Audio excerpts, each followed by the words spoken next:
in because I want you to understand the life cycle again as we go through it quickly. So what I'm going to do is I'm going to put a debugger here. Now I also want you to understand, with me putting these debuggers, like, see how it's at the top of the component, yeah? Because of the life cycle, right, this debugger, sometimes when you hit it, because it runs that method over and over again and does a few sweeps, sometimes when it hits that top one, you can't even inspect the variables because it's kind of, it hits it, but more's going on. So just to be aware, it's nuanced, you know, in regards to trying to inspect variables, a debugger up here. But a debugger inside the function is not a problem, right? So I'm going to put one here, and I'm going to put one above the return statement. Make sense? Then what I'm going to do is I'm going to open a brand new page, yep, and I'm going to open my developer tools before I even navigate to my app. See how it's, my dev tools are open, yep. Then I'm going to paste it in and hit enter. And let's run through this together, okay? So in the first instance, I'm hitting my initial load.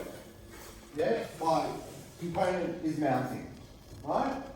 So this is happening in the first instance, and if we go down, it's registering that variable in state, yeah? So now I go continue and see how it's set people and it's registered in state, and now it's going to return the JSX, which will then display it. First render done, okay? That's this part, and that's the dance that we've done. From this starting off, hitting new state, registering it, coming back to the point, I want the blue text up, coming back to the point where we have got, I'm just going to go return JSX. You all know what I mean by that, yeah? Return JSX, I'm talking about this, yeah? Okay? So, it's come down, registered the state, return the JSX, rendered. Components mounted. Okay, it's loaded, it's mounted, it's been rendered. That's what they mean by mounted, right? It's actually the same concept with HTML. You know when you first run HTML, the browser reads it from the bottom and it loads it, right? It's mounted the DOM, you know, it's rendered it. So, now that that first stage is done, let's come back, and this is where we get to see a bit more of the life cycle. I click the button, and in this case, clicking that button in here is just trigger this add person, yeah? But we come down through it, you see I make a clone, I update the clone. Now what I want to point out here, look at the clone, it's got one person in it, yeah? But look at the original people, it's still empty. Notice how I'm not mutating the original one? I've made a clone, I'm mutating the clone, but I've left the original. This is actually becoming a very big design pattern in programming called immutability. And it's a design principle. I know I've said it before, but even languages like Kotlin, which are an evolution of Java, they're forcing immutability, right? Because they say instead of changing the value of an object, which might have a few pointers pointing at it, right? You could actually change it under the feet of someone else and introduce bugs. Does that make sense? Whereas if you make a copy and change the copy, it leaves the original, right? Like if I was trying to give you a real world example, imagine I had a document, right? And lots of people are referencing this document, right? It's version 1, right? I don't change it. Instead I photocopy it and I make changes to the second one. Say this is the latest. But the previous one stays there. Whether we keep it or throw it away or whatever, for the time, I won't be introducing bugs. Make sense? I won't have other pointers pointing at it. Yeah. So it's becoming a very big pattern, immutability in programming. And like I said, in Kotlin, which is an object-oriented program, it's like Java and C#, but they're actually forcing things. Instead of just declaring variables as var, you declare them as val. It's like they're constants. You know what I mean? So if you go to change it, you get an error. It's forcing people to clone and mutate clone. Alright? Make sense? So, here I've made the clone, and now what's about to happen? This is where a lot of the work happens, doesn't it, yeah? Can you see this method set state, remember we can give it whatever name we want, yeah? But if you look at what the function is, see how it's actually what they call a dispatch state function? It means update state, yeah? So what happens when we do this? So when we call this set people, like I said, we've got clone and then we call set people, what are we doing? Losing the reference to the old one, yeah? Creating a new array and making it point to a different memory address. And what that does, we're about to see, which didn't happen before, if I go play, see how the function's about to be executed again? So going update state and changing the object that's registered in state to point to a different memory address, like a new object, a clone of it, that tells this to run this again. But when it runs it again, it doesn't run it all, it selectively runs it. So as an example, when it runs it again, see this line here, it's not going to execute this line again. And it's not going to make our array an empty array again. Otherwise, you'd never get anywhere, would you? Right? And do you know how it knows not to do this? It looks at the name of it, and it says, hey, do I already have this registered? If I do, don't do anything. If it's not registered, well, it must be the first time the component's loading. Does that make sense? Yes. Yeah? So it's clever like that, yeah? And this, you can imagine this could be a point of confusion for a lot of people thinking that this is just going to run over and over and set it to be empty again, but it's not, okay? It's tucked away, registered deep in the underbelly of the framework, okay? So, now that that's happened, let's look where we get to now. So it's going to skip this. It's not going to run this function because add person only gets run on the click event of the button, yeah? But it is going to run this again. Why? Because people has changed. It's a new object. See that?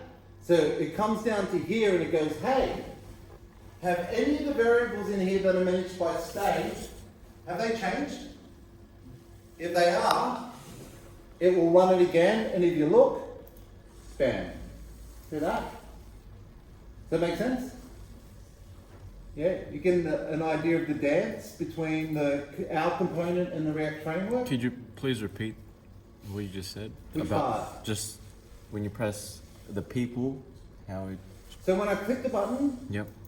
it triggers this. Yep. Yep. This creates a clone of people. Yep. Does that make sense? Yep. Then I add a new person. Yep. Bobby. Then when I call set people, that triggers an update here. It changes the object, makes it point to the new object. Mm-hmm. And as soon as it points to a new object at a different memory address, that triggers this to run again. Mm-hmm. Any change of memory address for the object, right? That's why you can't just mutate the existing one, as I was saying before, yeah? You need to clone it and create a new one so it gets a different memory address. Every Right? time you click it, does it change the memory address? Or does it just stay at that? No, every time I click it, I create a new clone, which is a new object, which is going to be put into a new memory address. Okay. It's like the example that I just gave, right? house. If I've got a house and an address, Yeah. and there's people in it, Yeah. if those people leave and another 3 people come in, does the address of the house change? No. Did you say that the old references are long lost? So once the code is made and set, the old ones are long? Well, I could put them in an array. If I keep a pointer around, But that's what I'm saying.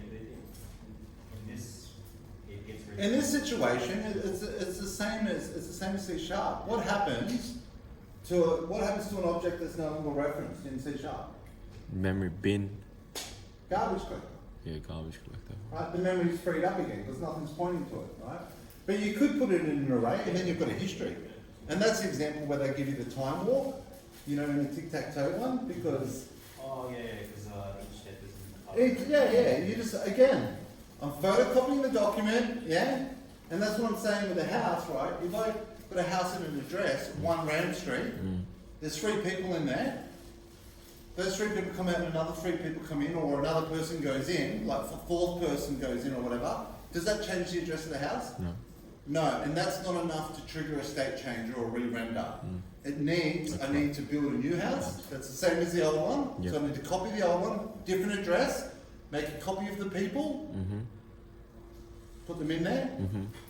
Make sense? And they will change. That triggers it, That right? change. So if I have like 10 user states and I'm gonna set for the 10, I need to set all of them, or do I have a way to set all at once? So update all at once. Update all of what at once. Yeah. It's one variable. You update the entire variable. You like clone it, change it, Yeah, update but I it. have like one people, one employees, one blah blah blah.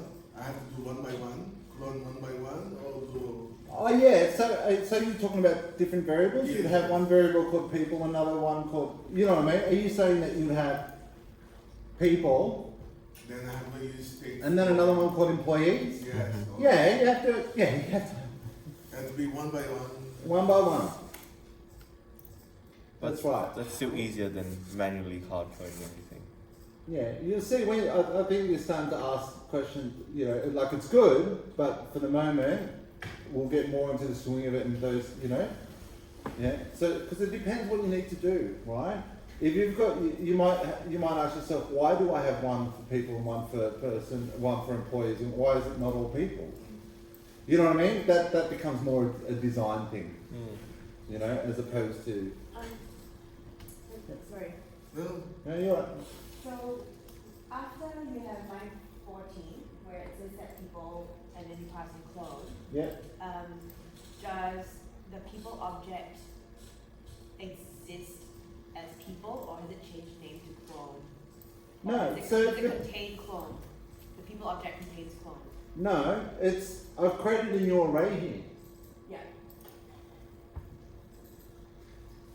I've created a brand new array. Yeah.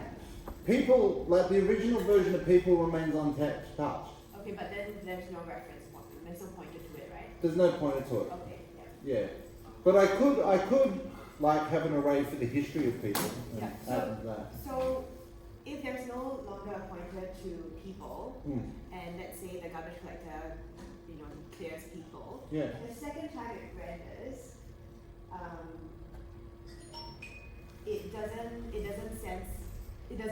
it realizes that people does not exist anymore. No. Right, so then- No. So let me do it again, yeah? Okay.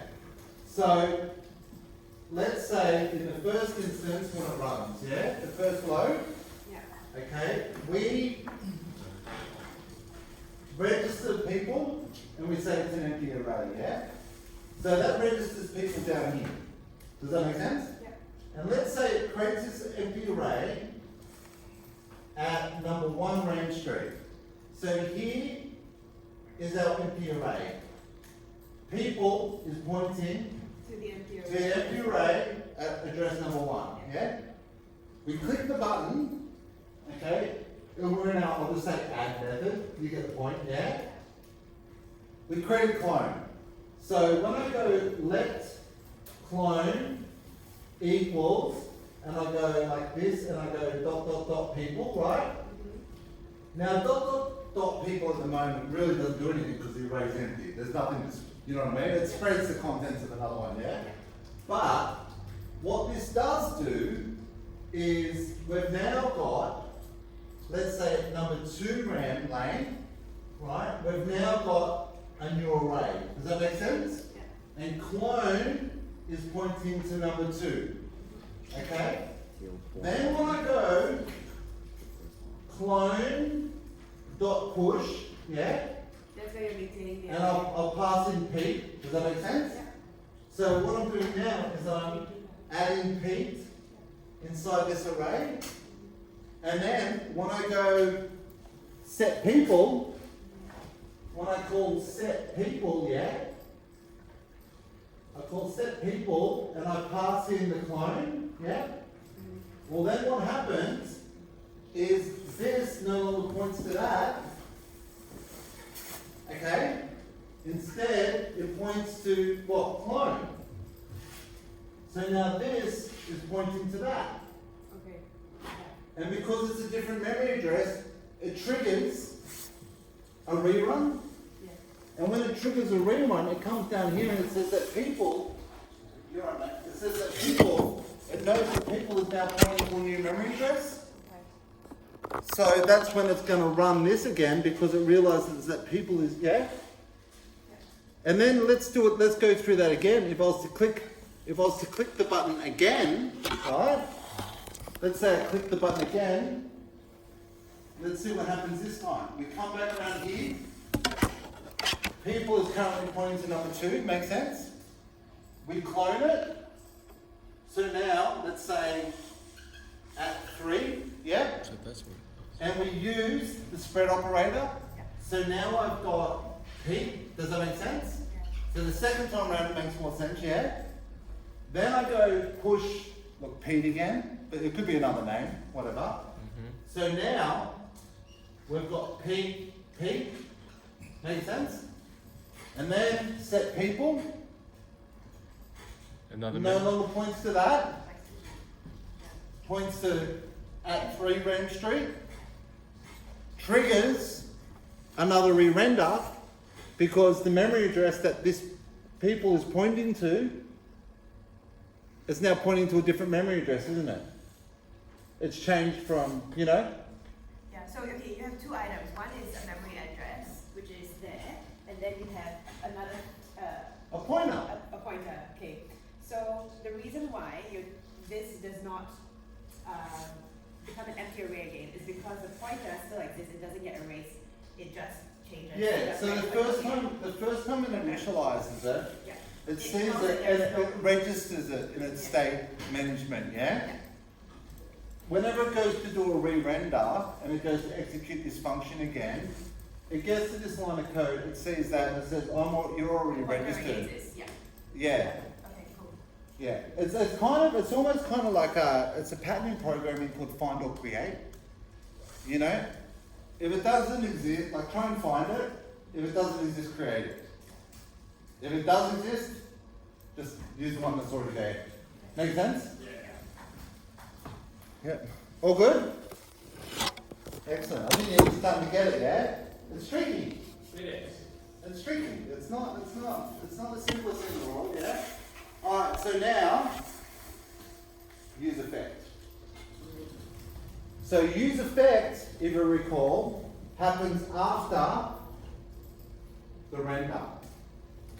Okay? Use effect is triggered when a variable after, so if you update state and then you come back around, use effect will be called after. It's an after effect. Think of after effect, yeah? And there's a good reason for that. It's because you want, the worst thing you can have with an app is when you go to load it or click the button and then you've just got no user interface. You at least want to see loading or something. Like people leave apps for that reason, right? It looks like the app's faulty. Yeah. So now what we're going to do is I'm going to show you this fetch function. Okay? So what we're going to do is I'm going to get rid of this add person function, okay? Because we don't need that at the moment. We can add another one later, but at the moment I just want to have that again, okay? Alright, so the next thing I want to show you, if you recall when we're doing Postman, there's a website called JSON Placeholder, yeah? And JSON Placeholder is a free, fake REST API, yeah? And so if I scroll down, look, it even shows you how to use fetch with it, but we'll get to it. But see how I've got users? See how this is just it's just a URL, what's that return? JSON file. JSON, yeah? In fact, just to demonstrate, look, I could open up Postman. You don't have to open it up. I just want to show you just as a bit of a refresher. Check it out. I'll open up Postman, just wait for all the planets to align. There we go.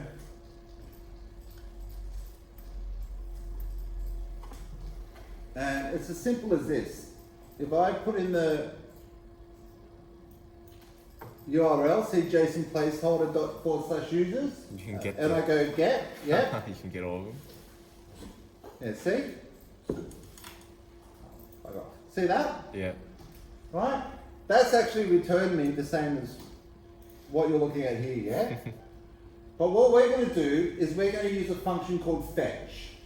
And fetch does it for us, okay? So, the timing we want for it to happen though, is we want this to happen, so we want it to run the first time, yeah? And then after it's run, we want to come back to use effect, then go and get the data, and then when it comes back, update state. So, the first thing we need to do is import use effect. Use effect, yep. Then, if you recall, use effect is a function. So I'll go use effect, it's a function, yep. And remember it takes two arguments. The first one is what function do I want to run. The second one is the variables that I want it to watch, yeah? Now, if you recall last week I showed you count 1 and count 2, you know, we can change them, yeah? If you don't have any variables to watch, right, there's no variables there, then use effect only runs once on the initial load. It's a bit of a hack, yeah? If you want use effect to only run once after the first render, not when variables change, yeah? I'll do another one with a variable change. Remember the dependencies we looked at last week, yeah? But if you only want it to run once, you'll do it here, yeah? Now, fetch is an asynchronous function. And what are asynchronous functions return? Promise. Promises. Okay? And how do we deal with promises? Creating handlers. So, Creating callback handlers, that's correct. But also, what else was there? There's two ways that you can deal. There's two types of syntax for dealing with async functions. Or, asynchronous functions. What are they? Is this putting like async at the front? So you could make the function, you could wrap it in an async function. Remember we had to do that for the storage because it wrote to the file and you don't know how long it was, yeah? So that's one syntax. You surround it in an async function, and what other keyword do you use? Await, yeah? Or the other syntax was the .then, right? So let me show you something that won't work, that you think you could do, right? You'd think you'd be able to go async and make this function async, yeah? It's not green. And then go let response equal fetch. Now fetch, the first argument is just the URL. Make sense? Now if I hold my mouse over fetch, what does it return? A promise, yeah? And what's the payload of that promise? A response object. Can you see that? Response. Yeah, see how it says it's a promise, but it returns a JavaScript response object? What is that? What is a response object? Yeah. Because JavaScript. Because I'm using JavaScript language. What is a response object?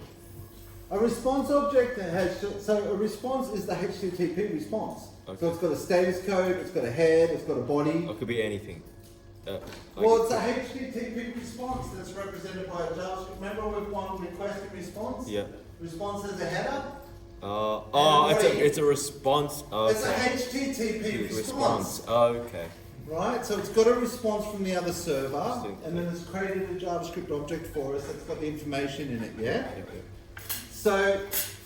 So I could put await there, yeah? But this is actually, and look, if I do a debugger here, okay? Right? Now, let me show you this. This is actually going to cause an error for me, right? Let me just do a refresh. Right? Actually, I think they've fixed it up. You can do it now. There you go. Before you couldn't put async in front of it. Yeah. It might actually, no, I've got an error. Look, yeah. It doesn't like it, yeah? So the reason is it's actually React that calls this function, not us. So we can't make it async. But there is a workaround. Can anyone think of what I might be able to do in here? How could I wrap this? I can't make the outer function async, but how could I wrap this in async. Do you just nest a function within it? Iffy. Iffy. Iffy. I could go async. Yep. Function. Yep. Give it a body. Immediately invoke it. So by creating an iffy, is that your It's an else? iffy. So See that's that? why when you create iffy it doesn't Well, become because I part want of a React. function in. Well, look, I could, because I want. Iffies are a really good way to wrap an async function and invoke it immediately. Yep. Make sense? Yep, that makes sense. Yeah? Otherwise, what would I do? Otherwise, I'm caught in this dead cycle. If I was to call this a function async, well, then I can't call it directly underneath either, because it's not wrapped in an async. Oh. You see what I mean? Like, if I was to go let x equal, see how I've created it as an async function, yeah? Yep. Well, then what do? Go await x? I'm stuck in the same problem, Oh. right? Because it's not, yeah? Yeah, I kind of see it. But, well, because to call x, Yeah. it needs to await it, doesn't it? Mhm.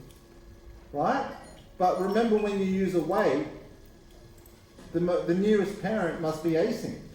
Oh. Okay. So the way to get around that is to create an async function and let it call itself immediately by using the iffy syntax.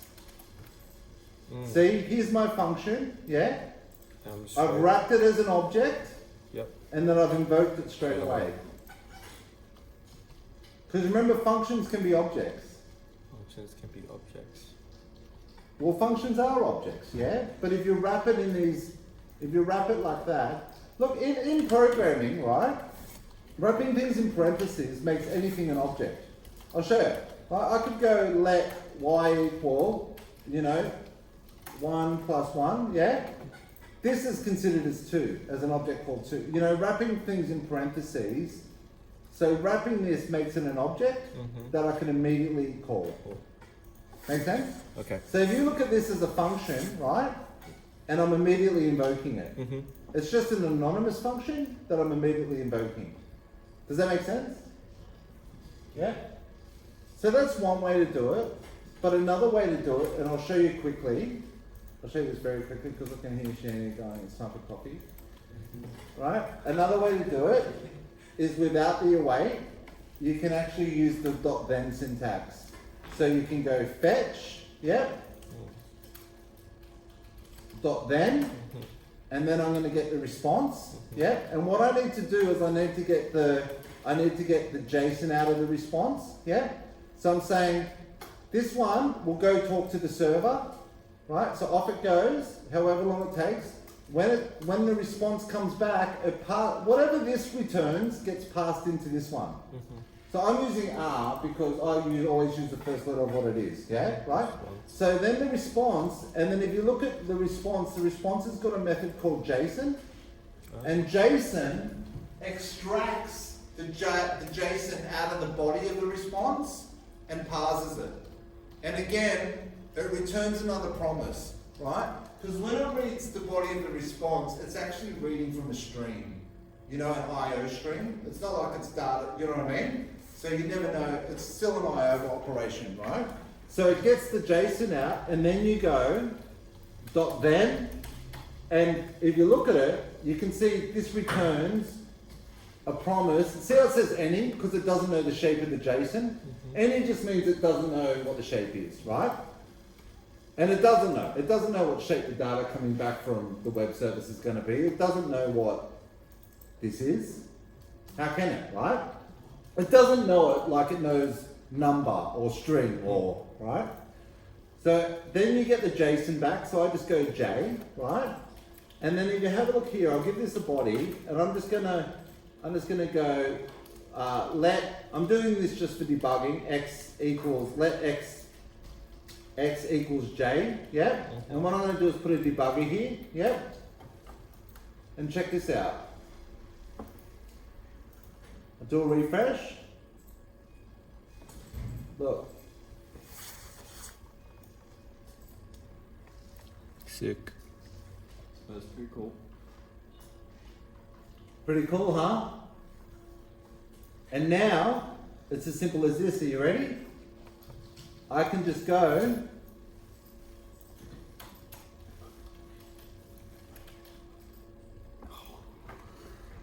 You ready for it?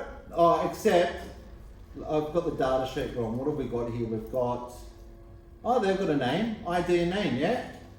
See that? ID and name. Lucky you. Are you ready for it?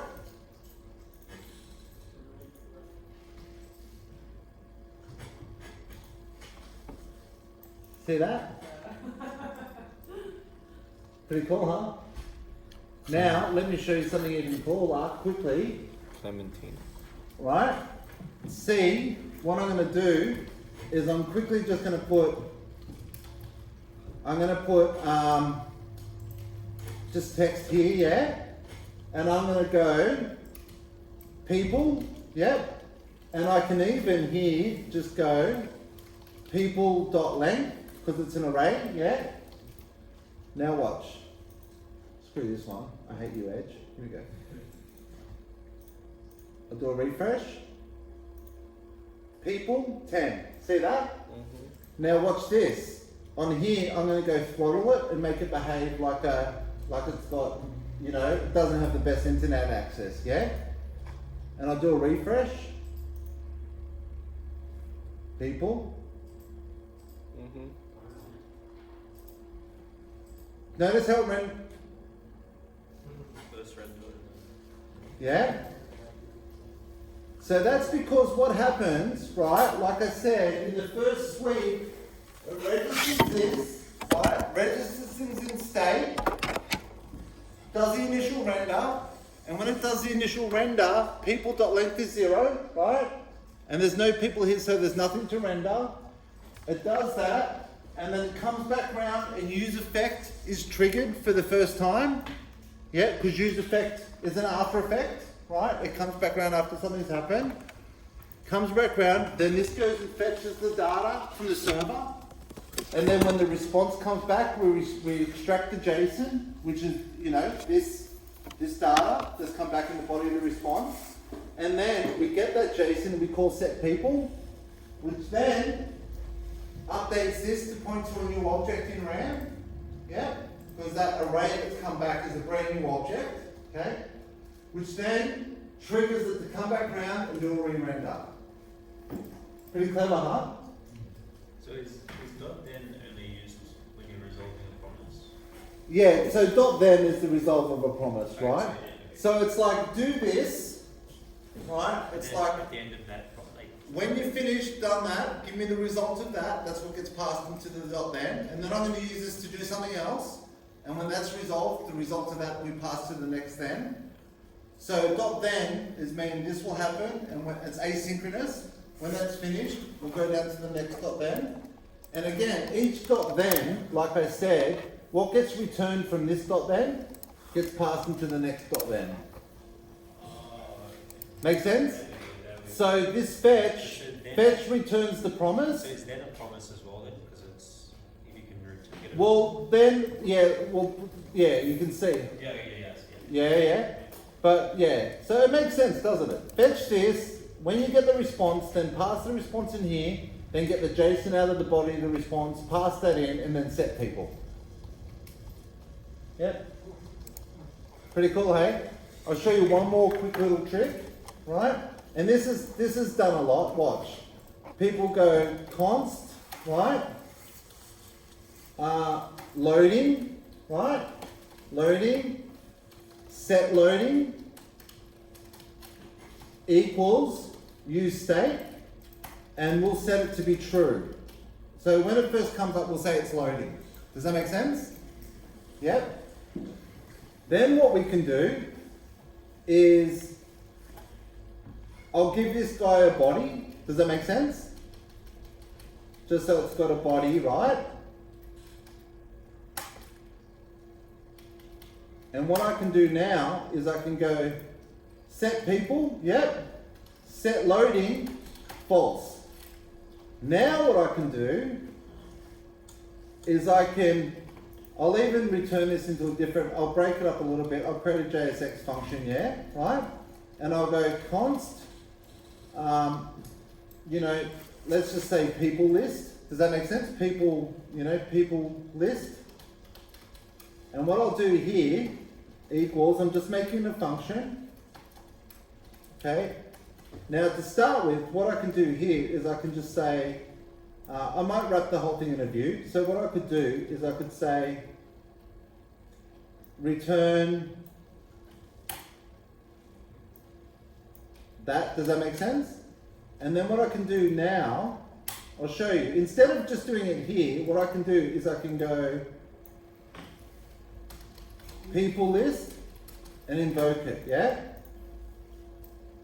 Now the reason I'm invoking that is I'm just taking some of the logic, right, out of here and putting it into another function. Does that make sense? I'm just breaking my logic up a little bit, yeah? So if you look at the result, it's no different. See? No different.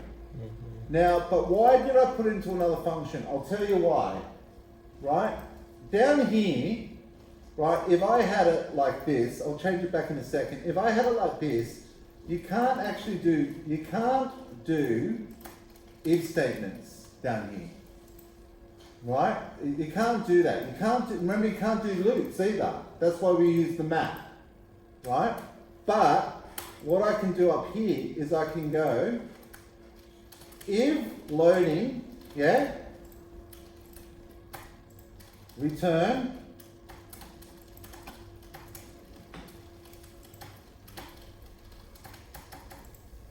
right, else, I don't really need to do this else, but I'll put it there for completeness, yeah? Oh. Else, return that. Does that make sense? So now, if I come down here, right, can you see this function? It's going to see the value of that, yep. So now I'll just go people list, yep, okay. And you can see, I'll do a refresh, here we go. Loading, bam. Do another refresh.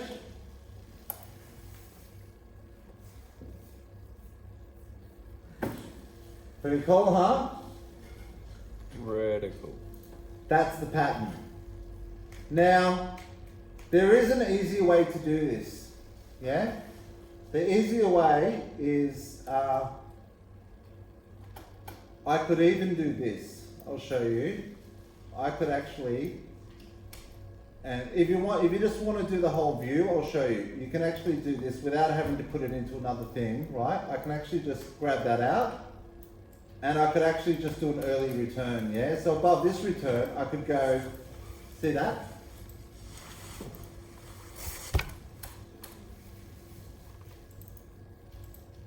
Because what happens when you return from a function?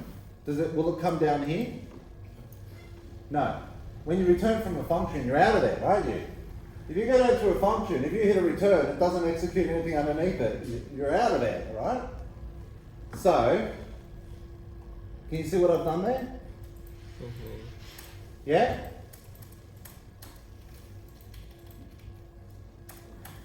Can you see I've just created another state variable called loading? Yeah?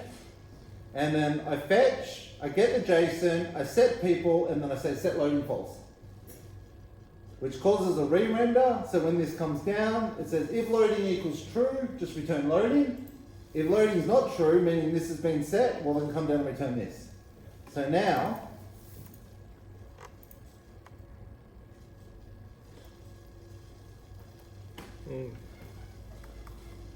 pretty cool, huh? Starting to see the whole pattern come together.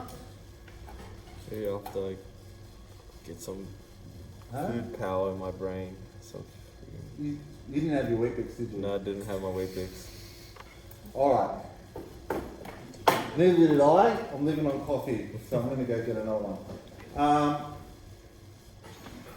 what I'll do is I'll go File, Save As, and we'll go for PD2, yeah? Smart Apps. I might just call it App dash 2023 0526, yeah? Version 1. So that's today's date backwards, yeah? All good? So there's a whole copy there for you. Alright. Now, do you kids want to stay in here while I go for a break, or? Bala wouldn't like that. Huh? He wouldn't like it. Is Bala here then? I trust you, but I'm not. I'll